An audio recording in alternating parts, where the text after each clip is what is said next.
Life brings us face to face with the undeniable truth that people come and go. We bond with others, build connections, and often anchor our emotions to those relationships. Yet, what happens when those bonds break? How do you handle the emotional weight when someone no longer occupies the same space in your life, or when you realize they've never shared the same emotional investment? You might ask, how do I stop caring, or can I truly detach emotionally without losing a piece of myself? This is where Stoicism, particularly the wisdom of Marcus Aurelius, offers us a path. The Stoics were masters at understanding human emotions, not by avoiding them but by learning how to balance their grip on our lives. Emotional detachment isn't about becoming cold or indifferent, but about regaining the power to act with clarity and inner peace. In this article, I'll guide you through 5 timeless Stoic rules on how to emotionally detach from someone using Marcus Aurelius's wisdom as our beacon. This isn't just about theory, it's practical advice meant to reshape the way you engage with yourself and others. Rule 1. Understand the impermanence of life. Marcus Aurelius reminds us, everything we hear is an opinion, not a fact. Everything we see is a perspective, not the truth. When it comes to emotional attachments, we often cling to our personal perspective of someone, a narrative we create about their importance in our life. But the reality is, all relationships are transient. One moment you're close, the next they're gone, whether through distance, death, or the slow fade of intimacy. People leave. It may seem bleak, but this is the Stoics' first rule of detachment: embrace impermanence. When you realize that no connection is permanent, you become more conscious of the present. Have you ever tried holding on to a handful of sand at the beach? The tighter you squeeze, the quicker it slips away. This is a natural law of life. The more we try to possess something or someone, the faster they fade. In my own experience, I had a friendship that spanned over 10 years. We shared everything: dreams, fears, late-night conversations. Yet over time, things changed. As much as I resisted, the distance between us grew. The emotional investment I had made felt like a chain holding me to someone who no longer reciprocated the same connection. It wasn't until I accepted that the friendship had run its course that I could finally release that emotional weight. Marcus Aurelius would have advised the same. Accept that things will end, and you will suffer less when they do. Rule 2. Master your emotions through rational thought. There's a tendency to believe that emotions control us. You feel pain, sadness, and anger. Those reactions come naturally when you're emotionally attached to someone. But here's the hard truth: emotions are not reality. They are a product of your thoughts, beliefs, and interpretations of events. Marcus Aurelius and the Stoics deeply believed in this principle. We are not at the mercy of our emotions are at the mercy of our thoughts. Marcus Aurelius taught us that the mind holds the power over how we respond to the world. You have power over your mind, not outside events. Realize this, and you will find strength. Emotional detachment starts with realizing that your mind can govern your emotional state. Your thoughts about someone can ignite a storm of feelings, or they can pacify that same storm. Let's say you're going through a breakup. You're emotionally shattered, replaying conversations in your mind, overanalyzing every detail, asking, why did this happen? Or how could they move on so easily? The Stoic response is to shift that focus. Instead of giving your emotions control, ask, what are the facts here? How can I think about this differently? You must choose thoughts that free you from emotional suffering, not thoughts that fuel it. Think about it for a moment. When something happens, when you argue with a loved one, feel ignored, or are disappointed, what's the first thing you do? You interpret the situation and give it meaning. But it's not the event itself that causes emotional turmoil, it's the way you perceive it. Marcus Aurelius wrote, "The soul becomes dyed with the color of its thoughts," meaning your emotions are a direct result of your internal dialogue. Imagine you send a heartfelt text message to someone you care about, perhaps a friend, romantic partner, or family member. Hours go by, and there's no response. Immediately, your mind starts working overtime. Did I say something wrong? Are they mad at me? Do they not care about me? With every passing minute, the emotions build, first a slight concern, then frustration, maybe even anxiety or anger. But what's the truth of the situation? Is it the delay in their response that's causing your emotional storm, Or is it your interpretation of their silence? The Stoic response is to challenge that automatic emotional reaction with rational thought. What are the facts? The fact is that they haven't responded. Everything beyond that is pure speculation. Instead of allowing your emotions to spiral out of control, you pause. You recognize that your feelings of anxiety or rejection are not rooted in reality but in your own thoughts. Marcus Aurelius's advice: question your thoughts, don't just accept them as truth. I once found myself in this very situation with a close friend. We had been discussing something important, and suddenly, they stopped responding. At first, I thought nothing of it. But as the hours passed, I started to feel a creeping unease. Maybe they're upset with me, I thought. Maybe I said something wrong. By the time the night ended, I had convinced myself that the friendship was on the brink of collapse. My emotions were everywhere: worry, guilt, frustration. But when I stopped to examine what was actually happening, I realized something crucial. Nothing had happened. My friend had simply gotten busy.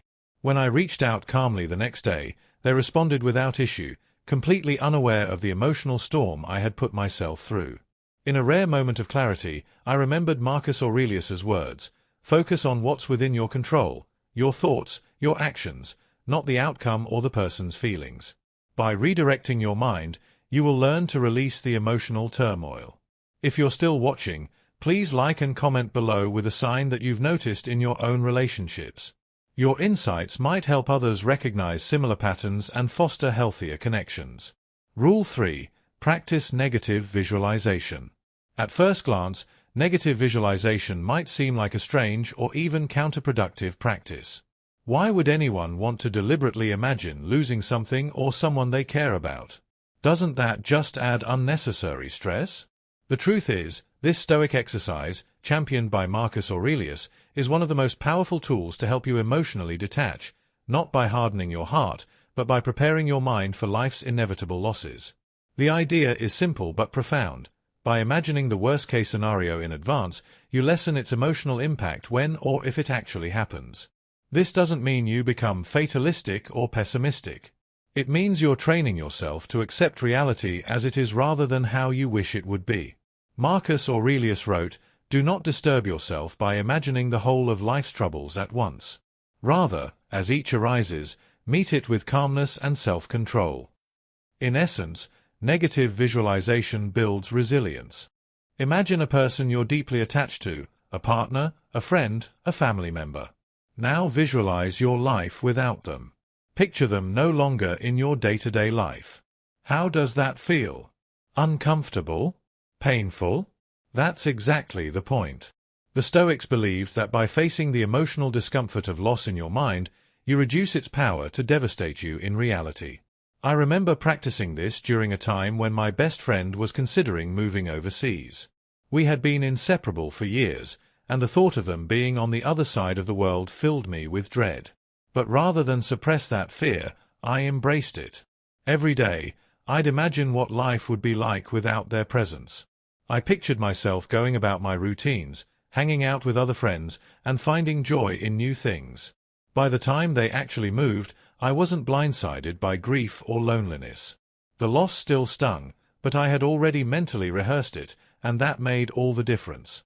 Another aspect of negative visualization is recognizing that loss is a natural part of life. Everything you cherish will one day be gone, either through separation, change, or death. This isn't meant to be a morbid thought, but a liberating one. When you stop expecting permanence, you stop feeling entitled to it. And when you stop feeling entitled to something, the fear of losing it diminishes.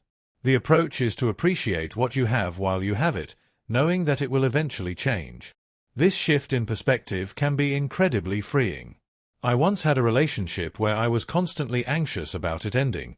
The thought of losing that person consumed me. But when I started practicing negative visualization, I stopped obsessing over trying to control the outcome. I imagined life after the relationship, and although it was painful to consider, it reminded me to be grateful for the present moment. When the relationship did eventually end, I found myself more prepared than I ever thought I'd be. The real gift of negative visualization is that it strengthens your inner resilience.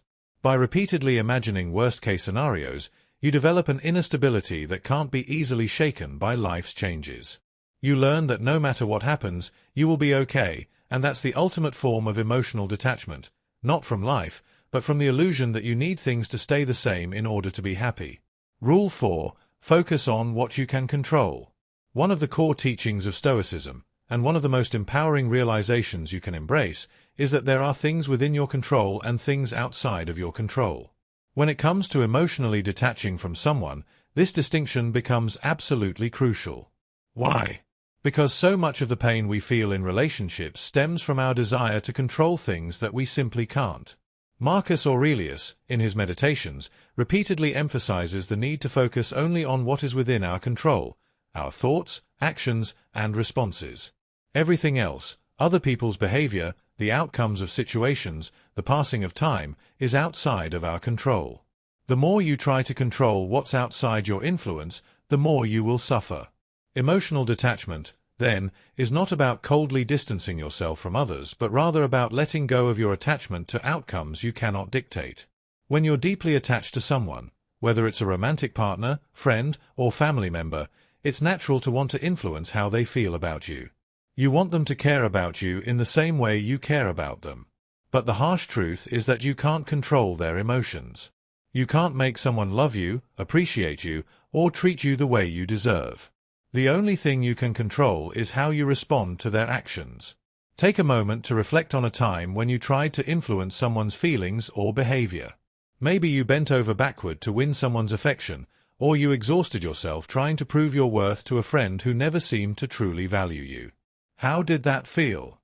Likely, it left you feeling frustrated, anxious, and powerless because you were chasing something beyond your control.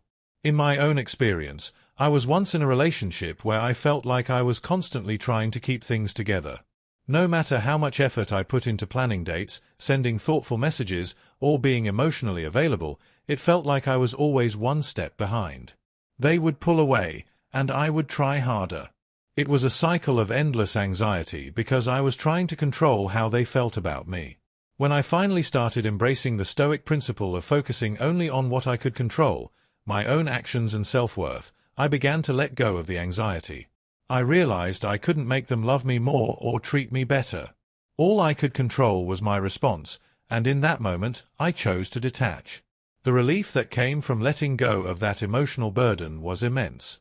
One of the most liberating things you can do for yourself is to embrace emotional autonomy, the idea that your happiness, peace, and emotional stability are not dependent on someone else's behavior or feelings. When you place your emotional well-being in someone else's hands, you give away your power. You become a prisoner to their actions, moods, and decisions. Imagine you're in a friendship where you constantly feel sidelined. Your friend doesn't make time for you like they used to, and you feel neglected. Naturally, this hurts, and you might find yourself ruminating on what you did wrong or why they've pulled away. But here's the key: their behavior is outside your control. The only thing within your power is how you choose to respond. Do you want to spend your energy chasing after someone who doesn't value you, or focus on nurturing the relationships and activities that bring you joy and fulfillment? When you shift your attention to what you can control, your own emotional state, you begin to reclaim your power. You no longer wait for someone else's validation or attention to feel whole. Instead, you create your own emotional equilibrium, independent of external circumstances. In my own life, I've had friendships where I realized I was giving too much power to how the other person treated me.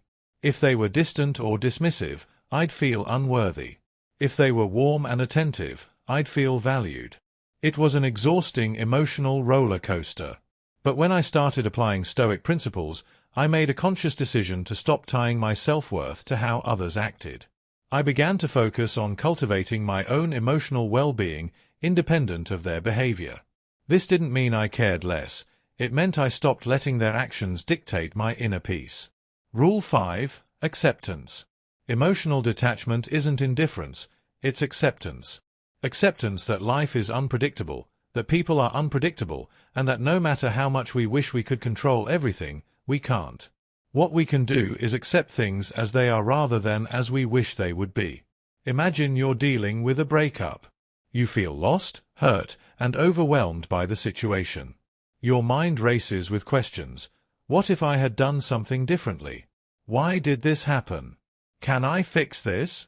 These are natural questions, but they're rooted in a desire to control something that has already happened, a desire to reverse the outcome. Instead of tormenting yourself with what ifs, the Stoic response is to accept the reality of the situation. Marcus Aurelius writes, "The impediment to action advances action. What stands in the way becomes the way." In other words, the obstacles we face are not hindrances, they are opportunities to grow. When you accept what's outside your control, you stop wasting energy trying to change the past or influence others and start focusing on how you can move forward. In one of the toughest times of my life, I experienced the sudden and painful loss of a relationship I thought was solid. At first, I was consumed by the desire to understand why it happened and what I could have done differently. But slowly, I realized the only way to find peace was to accept the situation as it was, not as I wanted it to be. I couldn't change the past, and I couldn't control how the other person felt. What I could control was how I reacted to that loss. Instead of clinging to what was gone, I embraced the present reality and found strength in acceptance. Reflect on the bigger picture.